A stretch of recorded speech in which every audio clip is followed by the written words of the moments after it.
Welcome to the MLMsuccess.com podcast, the show designed to return the network marketing industry to its roots of personal growth, leadership development, and wisdom of the ages success principles. We share with you real success stories from real people that we hope will inspire and encourage you personally and help you progress forward in your business and your life. We believe if you build people, people will build the business. Now here is your host, who has been called the number one mind in network marketing, the MLM prophet, network marketing virtual mentor, and a host of other names that we will not mention because this is a family show. Frankly, he's just a small town guy that figured out that the real product in network marketing is people. Dale Calvert. Hey, MLM Success. Welcome, MLMsuccess.com listeners. I appreciate you being with us. Man, I'm fired up this week to bring you a phenomenal classic training by Phil Shuff. The title of this training is Team Building is Like Fishing. It's a learned skill. You're going to love this. You know, over the last 35 years, there's very few team members, business partners that I've spent more time with in the car probably than Phil Shuff. I would say he was no doubt one of the most hard-headed people I ever worked with, because he was one of the most talented. He was one of the most talented, maybe the most talented that I've ever had the opportunity to work with. He entered the profession with a number of transferable skills. We were sidelined for 4 years together, not in each other's downline. We were sidelined for 4 years before he joined as a Founders Club member when we launched NII. In fact, the first unofficial launch of the business was in his living room with about 30 people. Phil, without question, entered with had more developed / natural talent in his little finger than most people could ever hope for in their life. And like most 3%ers, his strength was his weakness.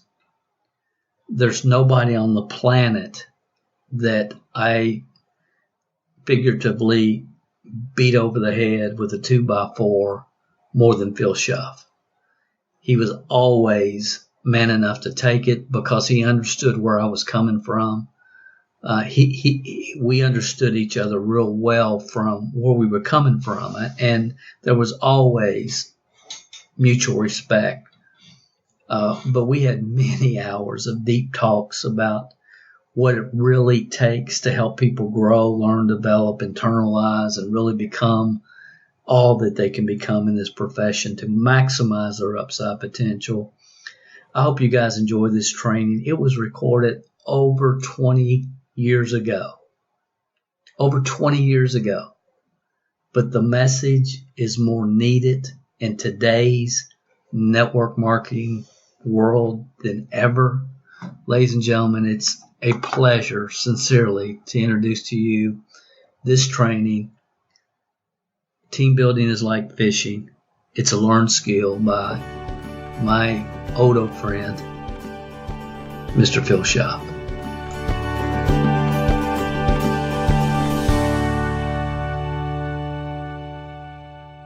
I really feel that we've been blessed and lucky to have this next gentleman as a leader in this company. This gentleman I've known for 3.5 years. I've admired.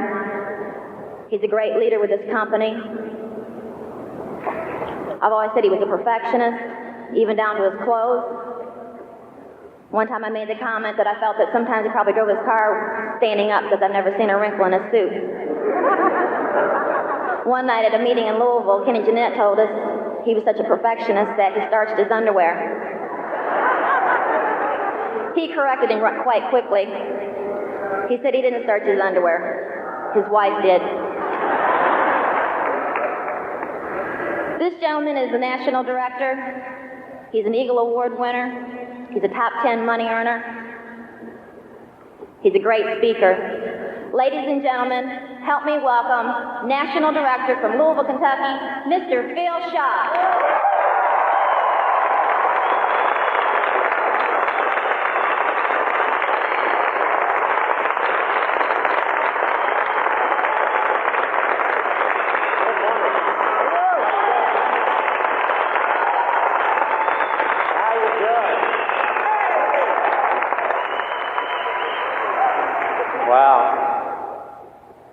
I'd like to just start off this morning by saying it is such an honor to not only address you, the leadership of this company, and the future leaders, but it is such an honor to follow Dale Calvert.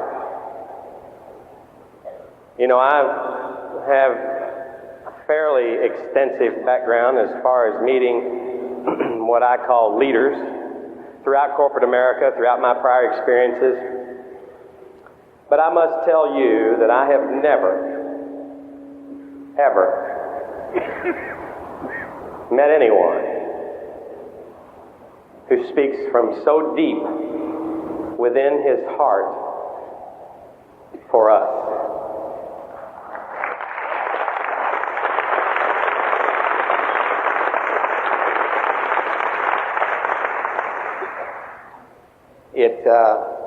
It's humbling. But also, you heard the old expression, how'd you like to have to follow that act? And see, I'm a little concerned this morning because what I'm going to talk to you about, I've had the pleasure of sharing this particular training with some of you. But I'm truly concerned because I'm not quite sure of the effects on myself or this training from El Nino.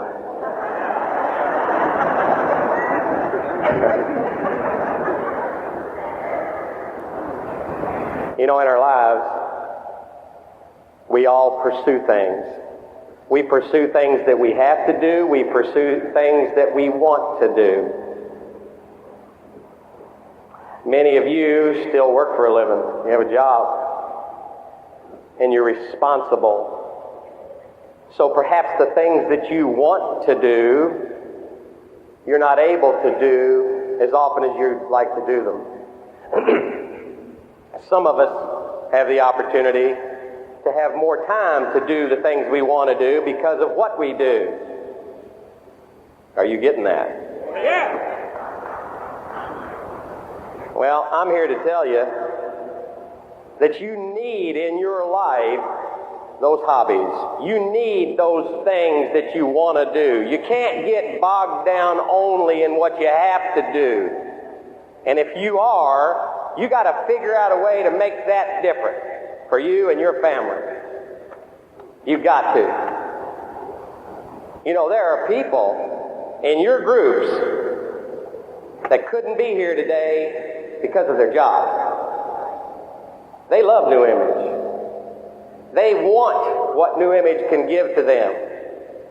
But they couldn't be here because of obligation to their jobs.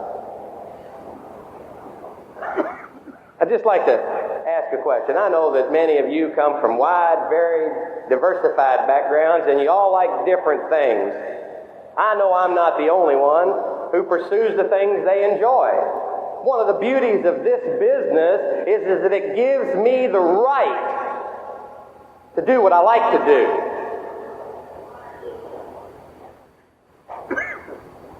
And not only that, but Barbara, my wife, even lets me. Because of what I do. How many of you, show of hands, how many of you like to bowl? Raise your hands up. And I promise Dale won't get mad at you. How many of you like to play tennis? How many of you like to play softball? I used to like to play softball a lot. Baseball. How many of you like to fish? Hey, great. See me after this and we'll talk fishing, right? Well, one of the things I enjoy doing is fishing. It means a great deal to me. I've spent many great hours over the many years that I've been doing it, enjoying fishing. But I think there's a lot of parallels in the things that we pursue that we like to do in this business. I wonder how many of you as you've pursued your recruiting activities, trying to build a business here at New Image, have said to yourself, I wish I could catch a big fish too. Boy, if I could get Steve Hicks or Carol Ely, man, I'd be on my way. You know, it takes talent and skill and knowledge to learn how to catch the big fish. Well, let me explain to you why that is. You see, fish come in all different sizes. There's little fish and medium fish, big old fish. But I'll make you a bet that if we took a head count, there's more little fish than there are big fish. Does that make sense?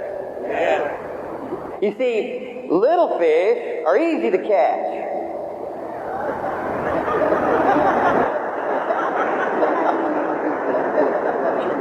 They're younger. They're dumber. Big fish have usually had a fishing hook stuck in them. They remember what that felt like. They've told all those little fish, hey, when you see that thing come swimming right here, don't bite it. Don't bite that thing. Sounds like relatives of your friends telling them not to get in the New Image. Doesn't it? Are y'all with me this morning? Okay. I don't know how we got ahead there. Can we back up? Thank you. I honestly did not push that button. I love this definition of fishing. A jerk on one end, waiting for a jerk on the other, huh?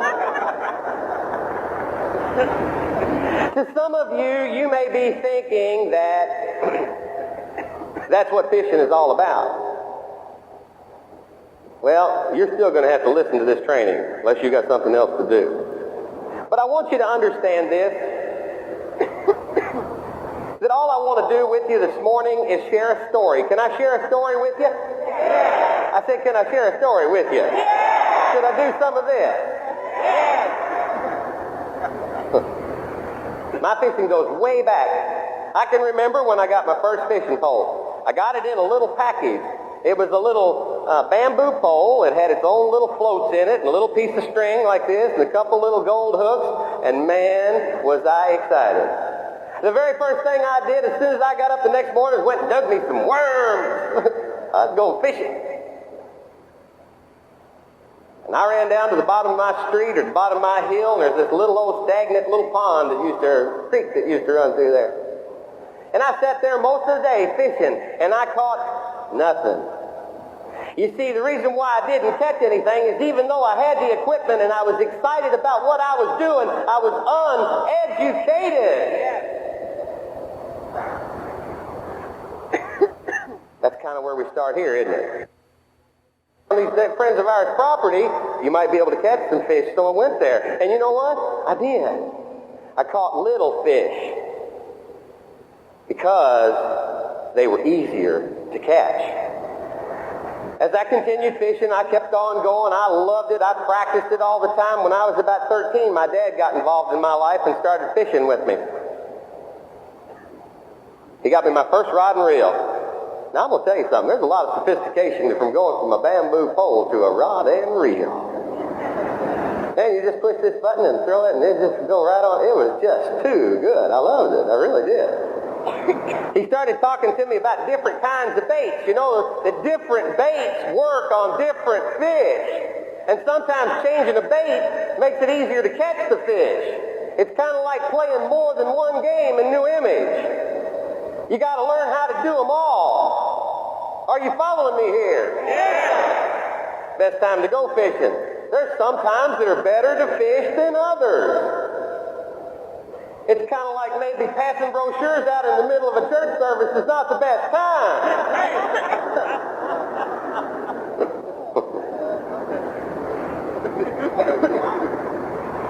When I was 16 years old, my dad and I went in together and bought ourselves a fishing boat.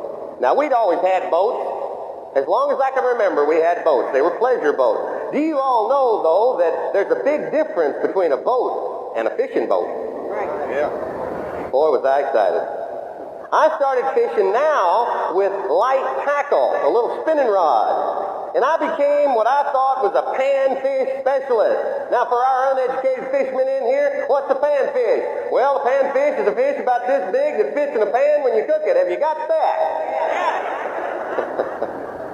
Don't like to keep anybody in the dark, you know. When I was about 24 years old, I had the opportunity to catch my very first largemouth bass. Now, I want to tell you a story about how I caught this fish. You see, I had been a pan fisherman all my life and never wanted to do anything else because I was hard-headed and uneducated. I didn't realize there was anything else out there except catching bluegill and crappie. Well, he introduced me to an artificial worm. And he said, you know, if you'll take this artificial worm, you'll throw it out wherever you're fishing and just bounce it around a little bit there, they'll bite it. And I had never fished with any kind of bait that didn't have its own sting.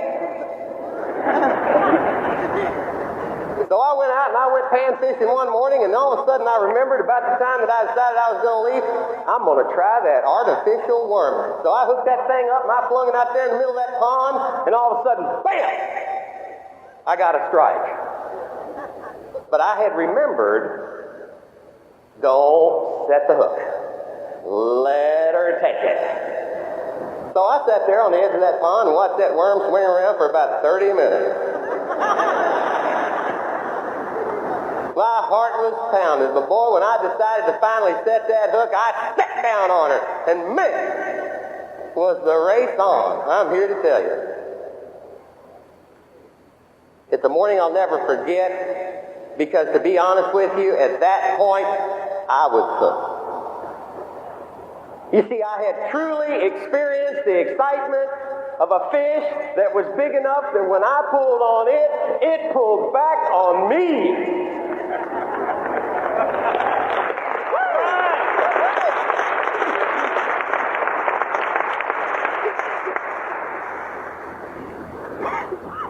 We now have a glitch. There we go. I got so excited that I decided to start to get educated about fishing. I ordered Bassmaster's magazine. I used to read it from cover to cover. I used to read the articles over and over and over and over again. I was trying to learn to do what it was I liked doing so much. I got to tell you one more story. I caught this fish that morning, and I threw it right back out there and caught another one, just like it. Now I'm getting to be an expert. Well, I was so fired up that I took those fish, and I ran up to my car, and I threw open the back door and flung them in on the back seat on the carpet. But I couldn't wait to get home and tell Barbara about these two big fish that I had caught. I flung open the back door, and she looked at me, and she said, "You got them on the carpet." I was fired up, wasn't I? Oh, man, I'll never forget it. It was great. I watched every single TV show there was. Where I live right now, we don't have cable. So every time I go out and do a regional, you can bet that every Saturday morning before you see me speak to you, I've already been fishing. I'm watching it in bed on ESPN, man, it's great. Absolutely great. I went out and bought every single bait that they make. Every kind of color. I used to come home with these sacks full of bait, and Barbara would say, "How many of those things do you need?" "Whatever it takes." "How many tools do you need to do new image?" You're getting the idea, aren't you? I attended sport boat vacation shows. I talked to people and fishing professionals. I found out the whys and the what-fors of what makes these green fish turn on and turn off, and what I got to do to get better at finding out how to catch them. Kind of like the leadership in this company, trying to teach you. Are you listening? When I was 31 years old, I bought my first bass boat. Now, for those of you who don't know, there's a big difference between a fishing boat and a bass boat. You see, in a bass boat, you've got a live well. Instead of hanging a stringer off the side in a fishing boat, you can catch you a big old fish and throw him right in his own little house. It's great.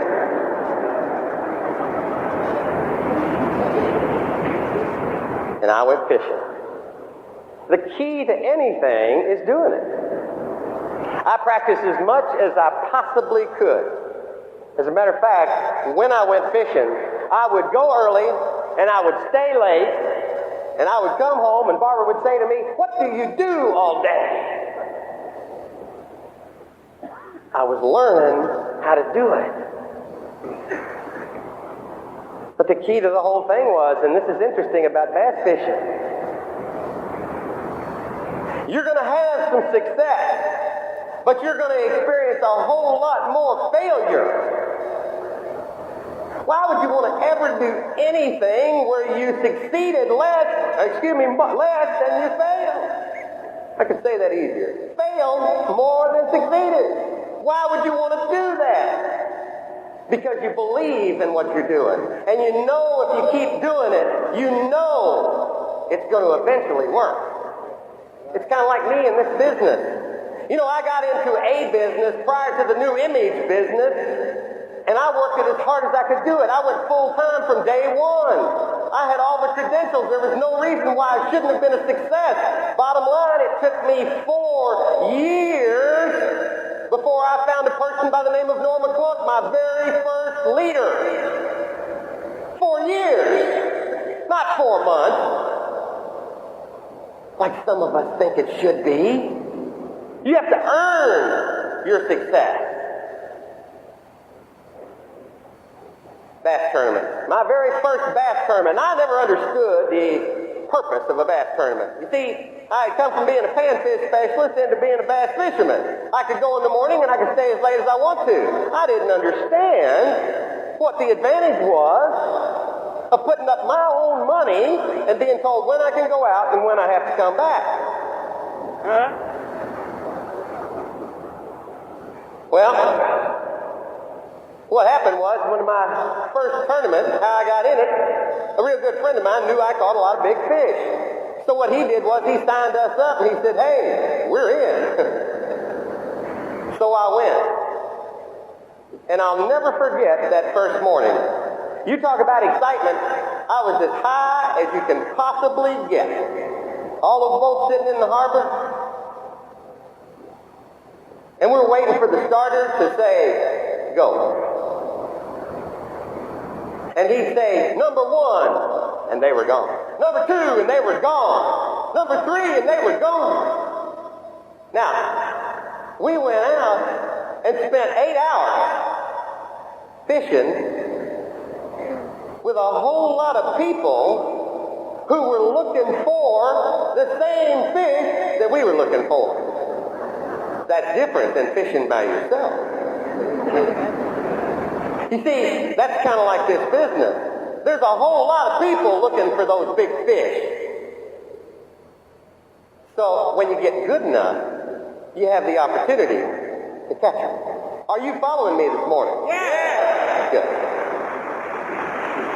When we got ready to come back in, 3 o'clock in the afternoon, we fired up the motor on the boat and started back. He said, "Well, what do you think? How'd we do?" We had some fish. I said, "Well, we'll probably finish in the money, but we're not going to win it." Who'd have thunk it? We won it. And that set me up for what's going on in my life today when I fish. I still fish 5 or 6 tournaments a year. I stay active. As a matter of fact, I just fished a big tournament September the 14th, 1997.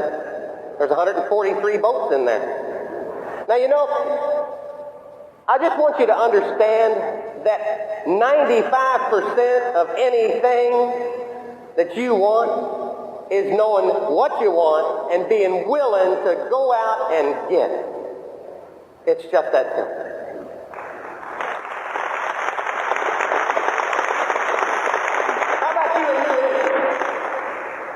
How about you a new image? How about your early days?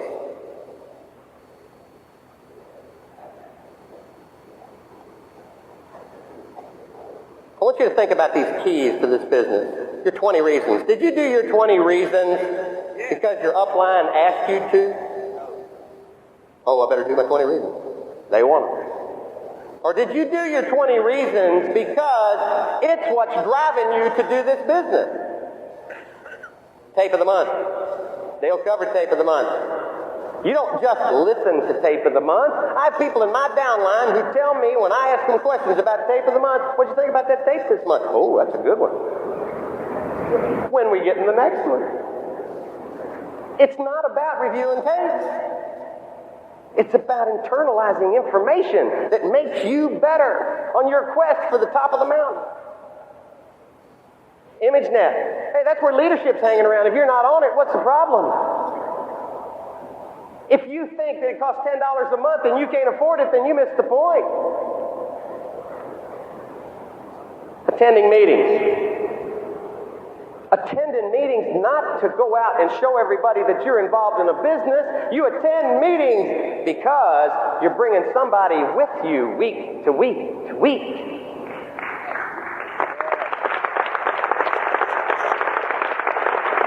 Developing your four beliefs. Your four beliefs are the key to everything we do here. If you really don't have them, you got to get them. I was talking to one of my distributors yesterday who was talking to me about a person who had a problem physically. And he started asking me, you think it's the product? No! People have physical problems and they've never heard a new image. Is that not right? Retailing and recruiting. I'm going to spend just 1 minute here on retailing and recruiting. In the course of this convention, unlike any that I have ever attended since the very first, we have and we are on the verge of a rebirth. Do you realize that as of yesterday morning, we put into place all the tools necessary to make you be involved in the greatest retail opportunity anywhere in this land?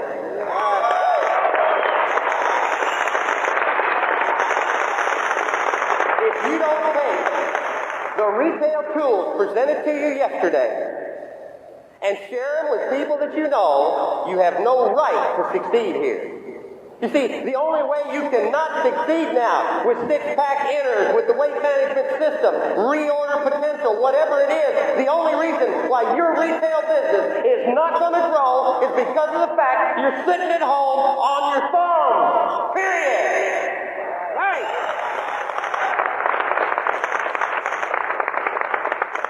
Retailing leads to recruiting. You got to get that. Our best distributors come from satisfied users.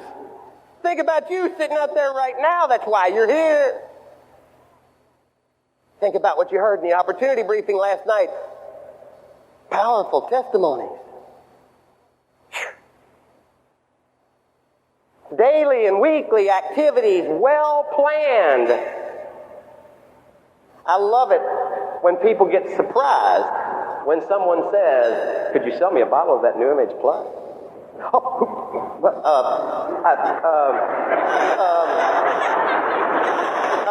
Let's see, where did I put it? I know it's here somewhere.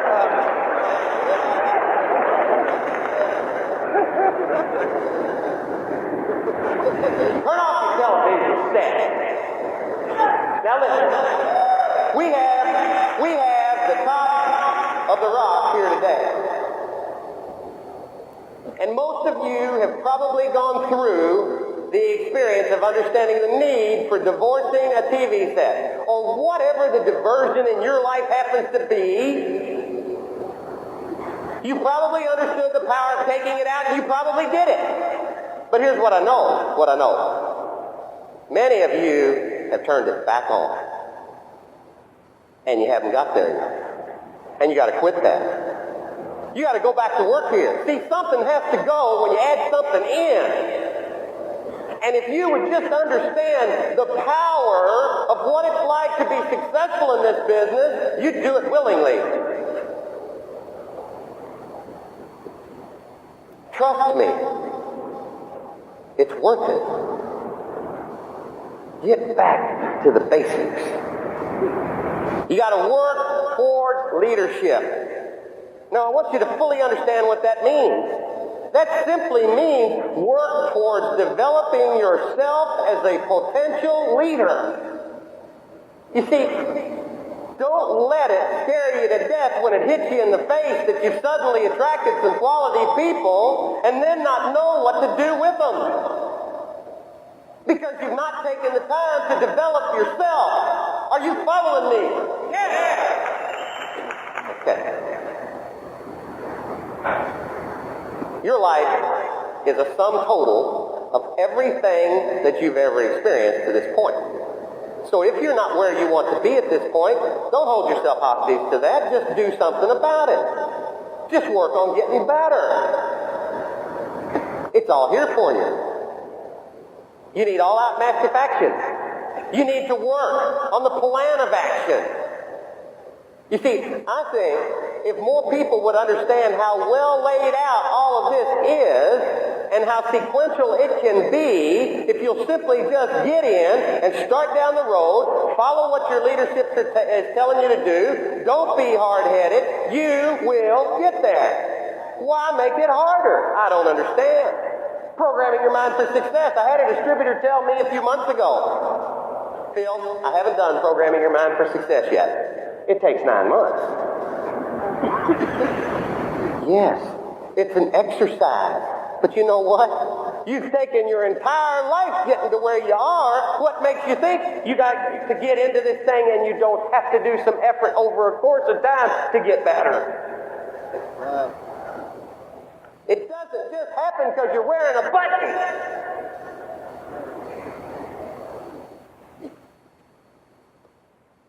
Must be more to that, Debbie. Thank you. Become the right kind of person. Work at becoming a leader. You say to me, Phil, I'm not a leader. I'm just an ordinary person. I want you to know that real leaders are ordinary people with extraordinary determination. Right. That's all. You see, I spent 20 years in corporate America, and I really used to think I was a hotshot leader. People say to me, what do you do? I'm a great leader. I didn't anymore know what leadership was than the man in the moon. To me, it's like a separation in the earth, the size of an earthquake, between management and leadership. You see, you can manage a lot. Because I used to manage a lot of people. People used to do everything I told them. Well, I was in charge of their salary. Sure they did. But here you're in charge of their entrepreneurial spirit. You have to learn to bring the best out in people. You have to learn to divorce the ones that don't want it. You got to learn to lead the ones that do want it. Right?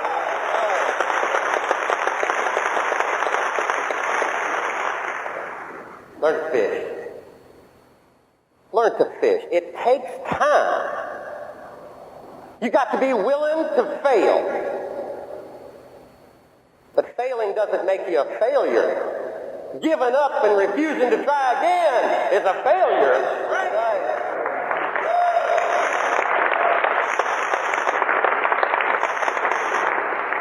You got to keep stuff in your funnel. Now, too many of us get focused on what's coming out of the funnel. You got to understand that your mission is to sell product and hand retail or hand videotapes to people and make sure that you're stuffing 40 a month minimum in. And you got to keep doing what you got to keep doing, what you got to keep doing till you get good enough to get by. Now I'm telling you this, getting 5 is hard when you're only talking to 3 a month. Oh, I hope they don't ask me about my money here. I'd be embarrassed to say I did this. And you see, that's what happens to us. We get caught up in what other people are thinking. Dale says it so well. We have the potential to make abnormal income here. Normal people can't make abnormal income.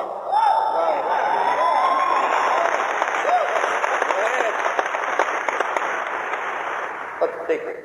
Well, secret's easy. Got to keep fishing. I see regional directors who get the title, they're so fired up because they finally made it. Or did you? You see, you got to keep your bait in the water. That's the key. Keep your bait in the water. Do what you got to do. If you can give this thing 10 hours a week, great, but do it every week. Become regular in your activities. I'll tell you this. If you will become regular in your activities, don't stop. Stay on course. And you project from today until 1 year from now. I'll tell you what, let's do it this way. From today until your next conference. Be honest to your schedule. You will see such an improvement in your business by playing games on a regular basis, and do not take a week off. I'd be anxious to hear from any of you your success stories for doing that. Your big fish are waiting for you to catch them. They simply are out there waiting for you. But the key is they're also waiting for you to lead them. Do you see that? Yes. There are some people out there who truly can and truly will affect your business in the way you're looking for. But you got to do what's necessary to get them there. This trophy that you're looking at goes back to this tournament that I mentioned to you on September the 14th of 1997. Myself and a friend won this Bassmaster event. Thank you.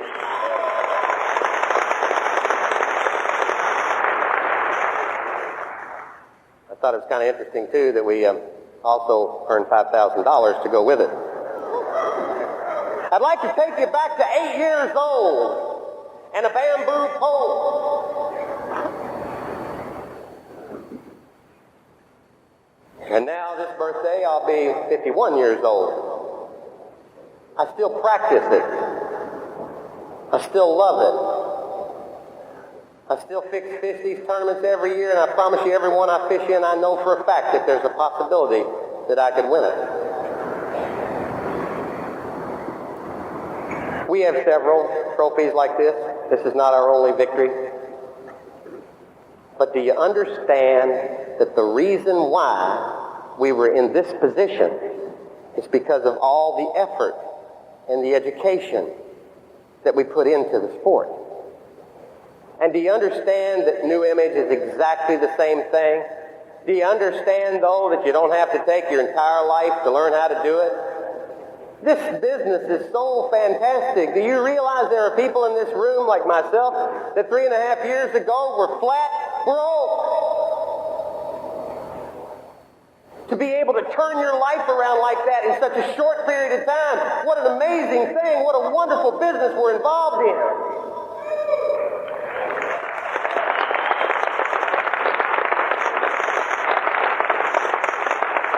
Pretty powerful stuff, isn't it? Yeah. Now here's the key I want you to get, and I want to leave you with this.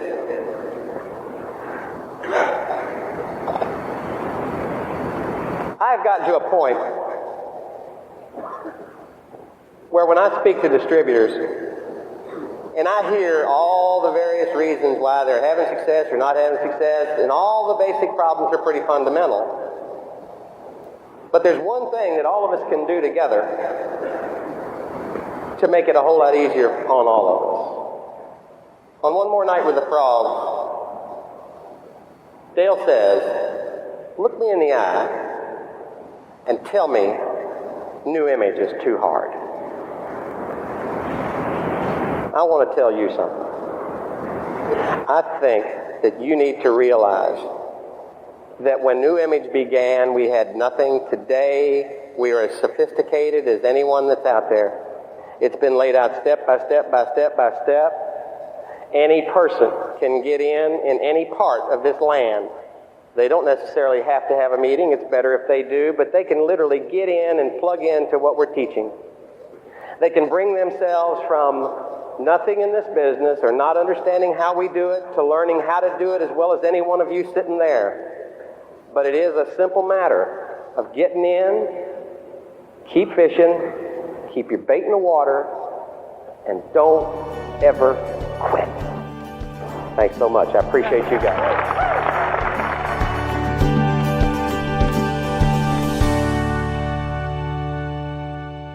for those of you that think building a network marketing team has anything to do with luck, timing, who you know, or anything else other than developing the proper skill set and mindsets, I sincerely hope this training spoke to you in the pursuit of fulfilling your network marketing dream.